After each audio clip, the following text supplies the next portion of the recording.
Oke, halo, assalamualaikum. Waalaikumsalam.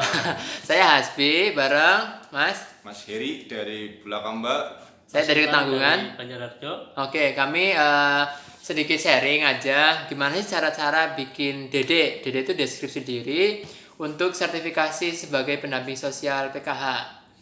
Kategorinya TKS, Tenaga Kesejahteraan Sosial.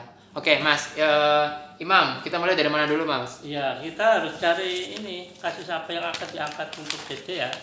Ya, misalkan di dalam pendampingan ada permasalahan yang kita angkat jadi bahan DD. Oke, nah setelah kita diskusikan ya Mas ya, di brainwash, brainstorming lah istilahnya ya. Mas ini siapa? Mas Heri. Heri.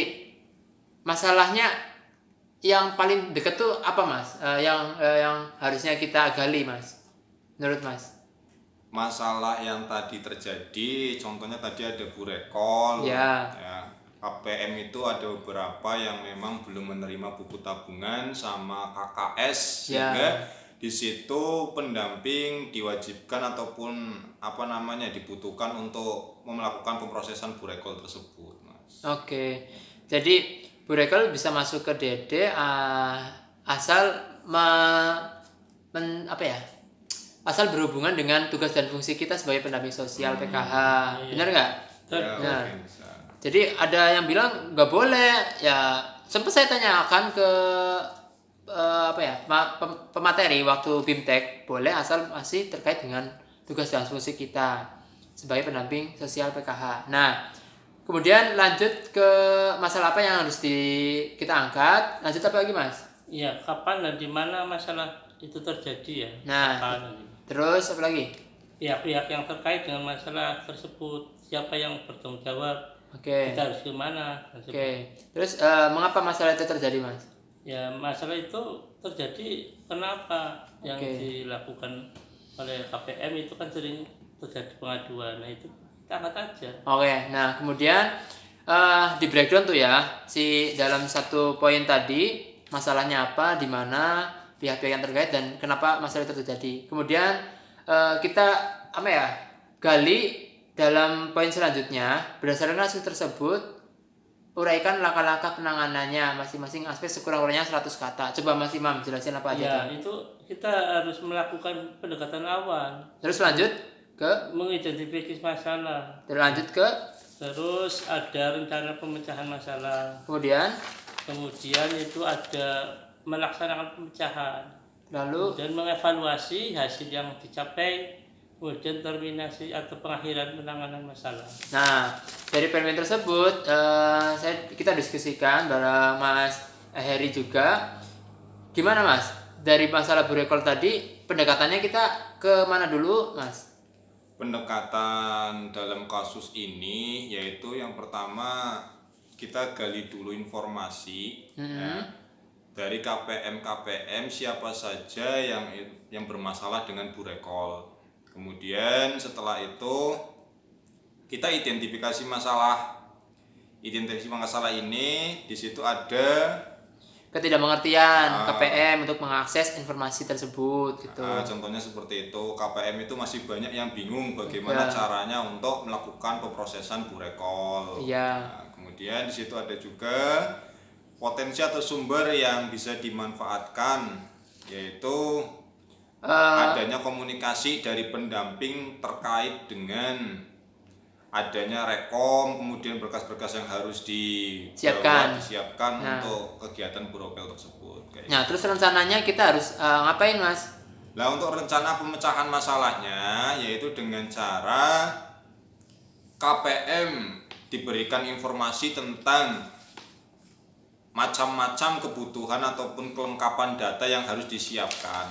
Oke.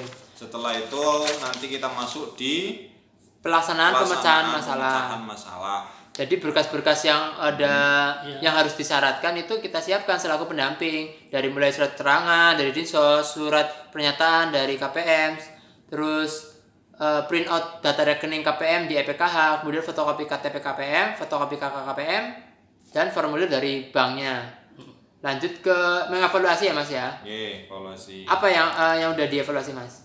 Nah, dari evaluasi kegiatan Burekol tersebut, dari KPM yang berjumlah 9 orang, dalam hal ini kita berhasil mencapai 8 orang yang bisa mendapatkan buku tabungan Dan dan KKS-nya. KKS. Namun dalam hal ini masih ada satu KPM yang belum terselesaikan Burekolnya. Nah. Itu dikarenakan ada data yang kurang yang berupa nama tidak sesuai dengan kartu atau rekening. Ya, jadi nama rekening dan nama KPM-nya beda. Beda. Nah, terus masuk ke terminasi atau pengakhiran penanganan masalah. Dalam terminasi ini bisa berupa solusi yang sudah terselesaikan atau proses yang belum terselesaikan. Jadi misal satu KPM tadi yang belum selesai juga perlu kita tulis dalam keterangan tersebut. Oke? Oke. Paham ya? Paham. Moga-moga bisa dapatlah insight-nya. Kemudian ini berdasarkan kasus tersebut, jelaskan masing-masing aspek di bawah ini sekurangnya 100 kata. Dari apa aja, Mas Imam? Pertama, pengetahuan konsep yang Tahu. digunakan. Apa ulangi, Mas Imam? Coba kesini lagi, Mas. Pengetahuan atau konsep yang digunakan. Lanjut. Yang kemudian teknik yang digunakan dalam penanganan kasus, tekniknya apa. Kemudian yang terakhir adalah nilai-nilai atau kode etik yang diterapkan dalam penanganan kasus. Nah, coba kita uraikan. Dari pengetahuan itu bisa dari advokasi sosial, konsep pendampingan, dan konsep edukasi. Itu harusnya di dalam pengetahuan ini kita bisa lihat-lihat dulu dari modul yang sudah disertakan di modul sertifikasi. Kemudian teknik yang digunakan ada wawancara, observasi, komunikasi, publikasi, dan dokumentasi. Lanjut ke nilai kode etik, itu bisa dari kode etik kode etik pendamping atau dari nilai Kemensos. Nah, dalam hal ini saya ambil contoh dari nilai yang diusung Kemensos, hadir ya Mas Heri.